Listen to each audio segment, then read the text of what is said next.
Tai susidūrėm su to tokiu netinkamu galios siekiančių vaiko elgesiu, kada jis jau visiškai atvira forma kvestionuoja jūsų autoritetą arba, tarkim, kažkaip elgesi pasyviai agresyviu būdu, bet kokiu atveju rodo nepagarbą, kelia jums didžiulį pyktį.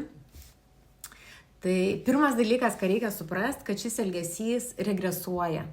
Jis regresuoja iš to tokio nepatenkinto vaiko poreikio priklausyti.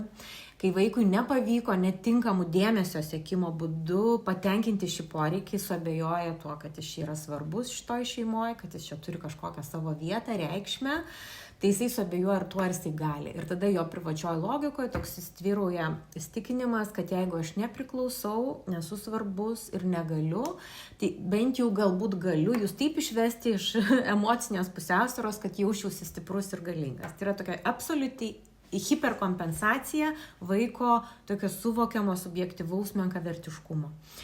Tai ką darom? Pirmas dalykas, suvokdami tą tokią seką, tai užpildom ir tą vaiko priklausimo poreikį. Tai reiškia, kad mes vaiko neįgalinsim tol, kol nepatenkinsim pirmo bazinio poreikio priklausyti. Reiškia, kad mes kuriam bendro laiko ritualus, nusimatom kažkokias veiklas, kada mes su vaiku galim būti ryšy 20-30 minučių, bet tą darom pastoviai, sistemingai, reguliariai, labai paprasti dalykai, bet kasdieną. Antras dalykas, nesiveliam, pasitraukiam iš galios kovų. Jau tik jaučiam, kad patys supykom ir jau noris atsikirsti atgal, statyti vaiką į vietą, imam time-outą, netiesioginis eteris, truputėlį pasakom, kad aš dabar taip pykstu, kad negaliu kalbėti, ar ne, ir persigalvojam, nurimstam, susidėliojam ir į kontaktą einam jau naudodami tą tokį empatinį bendravimą ir aš kalbą, ar ne, kad kai kažkas čia atsitiko, aš supykau, aš suirzau, aš nusivyliau, aš pajaučiau liūdesį, mano bendravimo poreikis, pagarbos poreikis, susitarimų laikymos poreikis ir kažkokie kiti poreikiai nepatenkinti, noriu paprašyti tavęs tokių dalykų.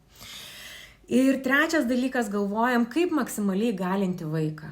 Pirmiausia, aišku, kad įtraukti taisyklių susitarimų kūrimą, prašant vaiko pačiam pasiūlyti, tarkim, pasekmes.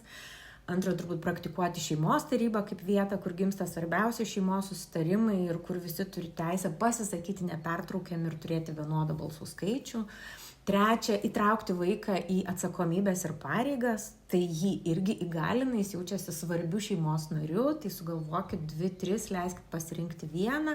Ir ketvirta, turbūt skatinkite tokią, neformalią veiklą, kur vaikas turi talento, gebėjimų, kad jis save realizuotų ir turėtų galimybę patirti kuo daugiau sėkmės.